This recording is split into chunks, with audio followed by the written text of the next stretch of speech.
I had come to Japan as a tourist and had planned to stay for a week. As I unpacked my suitcase, I couldn't help but feel like I was being watched. The quaint, antique house featured a futon bed and a compact kitchenette.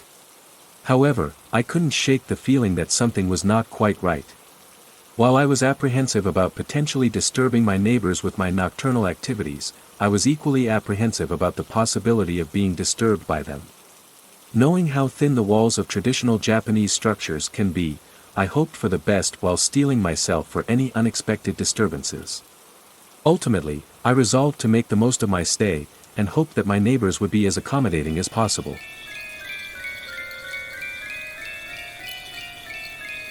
I had gone to the old market in Tokyo an hour before my stay and found an old shop that sold traditional Japanese dolls. I was drawn to a small doll with delicate features and a serene expression. Honestly, I had no intention of buying another doll. But the salesperson's demeanor caught my attention when he told me that the doll I was looking at was not for sale. I became stubborn and insisted on purchasing it, convinced that it must be something special. His insistence and persuasion made me feel like I had to have it, even though I didn't really want it.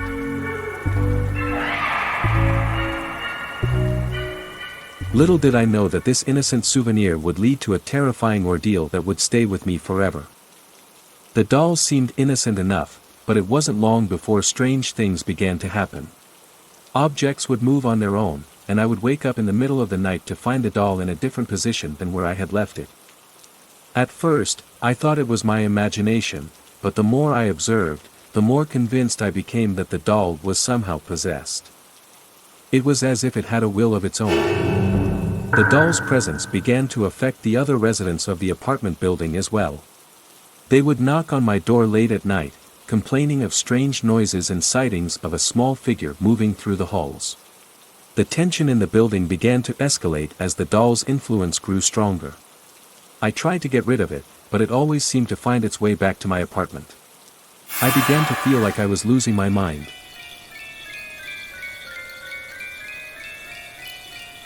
As the days went by, the doll's hold on me became stronger.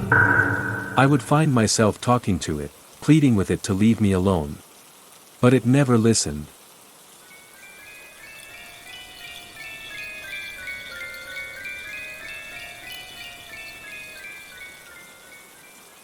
One night, I woke up to find the doll standing at the foot of my bed.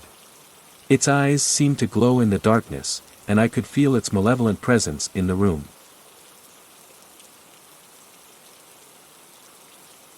As I attempted to flee, the doll's movements defied all logic. Its tiny body moved with an unearthly speed, keeping pace with my every step. Its whispers were like a chill wind in my ear, taunting and threatening me with an unknown power. Despite my efforts, the doll seemed to always stay one step ahead, as if it knew my every move before I even made it. I was trapped, caught in a game of cat and mouse with an entity I couldn't begin to comprehend.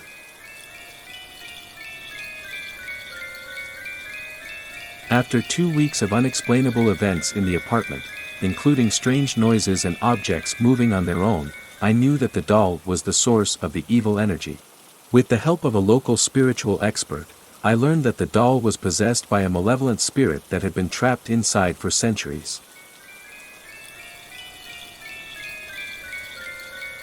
To break the curse, the expert performed a series of rituals and cleansings on the apartment, and on the doll itself. It was a long and arduous process, but eventually, the spirit was weakened enough to be banished back to the underworld.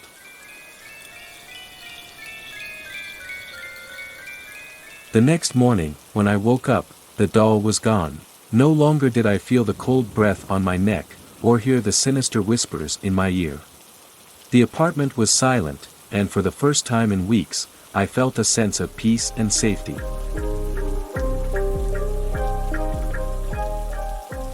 As for the possessed doll, it was destroyed in the cleansing process, reduced to nothing but ashes and dust. And while the memory of those haunting weeks would never fully leave me, I knew that I had overcome the evil that once held me in its grip.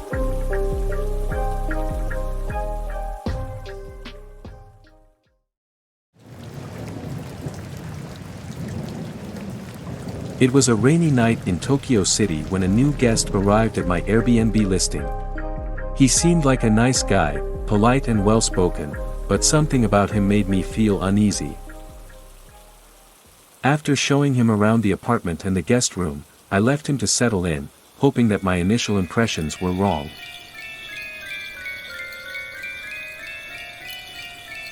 Hardcover the next few days. I couldn't help but notice that the guest rarely left his room during the day, spending long hours locked inside. However, as the night drew in, I began to hear strange noises on the roof. One night, as I peered out the window, I saw the guest himself making his way up to the roof at midnight.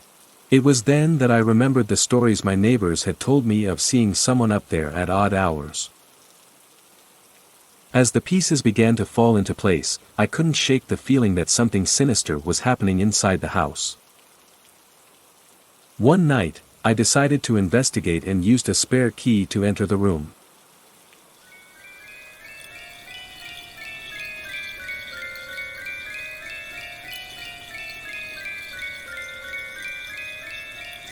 As I walked through the guest room, I couldn't shake off the feeling that something was off. I noticed that the furniture was arranged in a peculiar way, almost as if someone had been searching for something. As I moved closer to the window, I saw a small object placed on the windowsill, hidden in plain sight.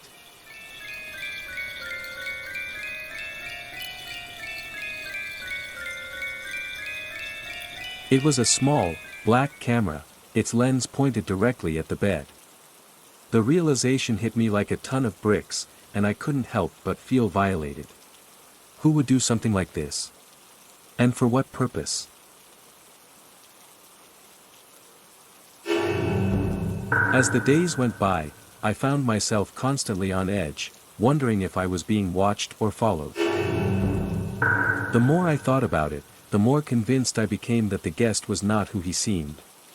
And then, to my surprise, I found several professional cameras placed strategically around the house, including on the roof. I couldn't help but wonder why the guest had not taken them with him when he left.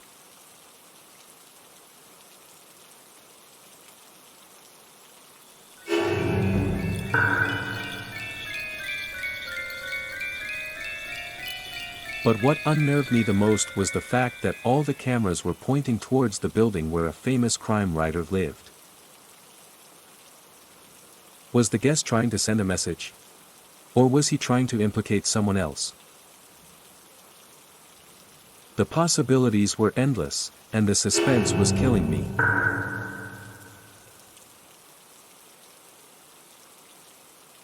Unable to bear it any longer, I finally decided to call the police and report the incident, hoping they could uncover the truth and put my mind at ease.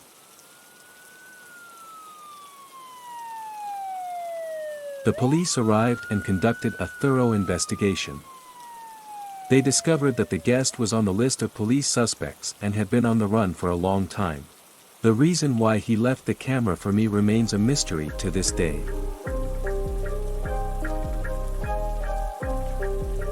The rain continued to fall, and the dust settled, but the memory of the incident remained. I couldn't help but wonder if there were other guests who had installed hidden cameras in my listing, and the thought filled me with dread.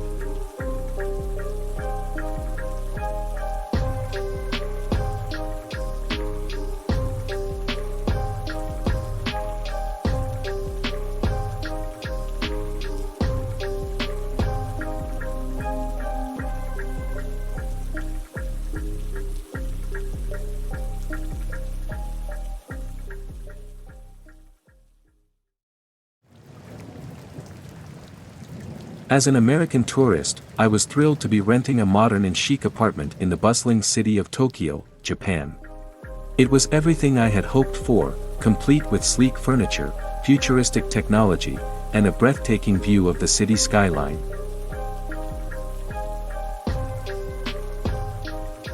My landlord, a Japanese man named Mr. Nakamura, was polite and helpful, showing me around the apartment and giving me tips on the best places to visit in Tokyo.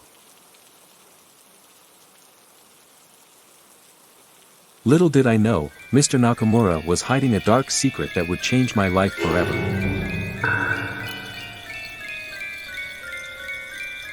The moment I set foot inside the apartment, I sensed something was amiss. A pervasive feeling of unease enveloped me, as if I was being watched by an unseen presence. I shrugged it off as just nerves, but I couldn't shake the feeling, even as I went about my daily routine.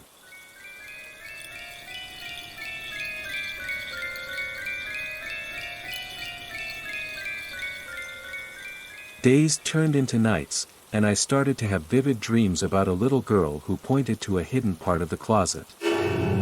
In the dreams, she seemed to be trying to reveal a secret to me. I was scared but curious, and the dreams persisted. One night, after a particularly vivid dream, I decided to investigate the closet.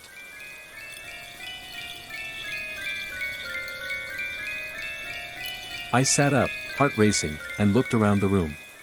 It was dark, and I couldn't see anything. But I could hear something moving. It was coming from the closet. I slowly got out of bed and made my way over to the closet, feeling drawn to it.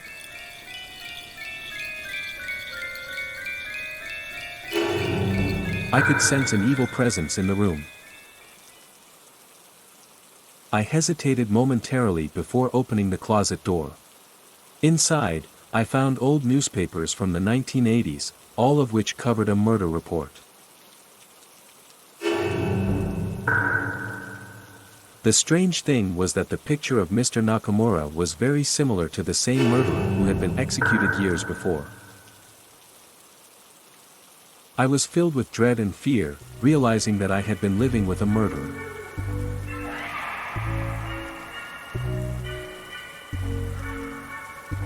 I could sense a malevolent presence in the room with me, and I felt like I was being watched. I couldn't explain it, but I knew that something was wrong.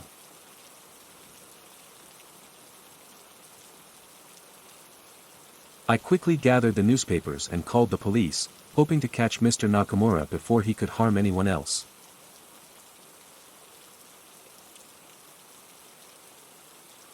As I waited for the police to arrive, I felt isolated and alone. I was a foreigner in a strange country, and I didn't know who to trust. I wondered how many other people Mr. Nakamura had lured into his trap, and how many of them had met with a gruesome fate. The police never found Mr. Nakamura, and his son claimed that his father had died of a heart attack years ago.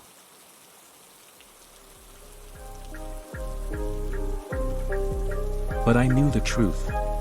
The feeling of being watched never left me, and I always wondered if Mr. Nakamura was still out there, lurking in the shadows, waiting to claim his next victim.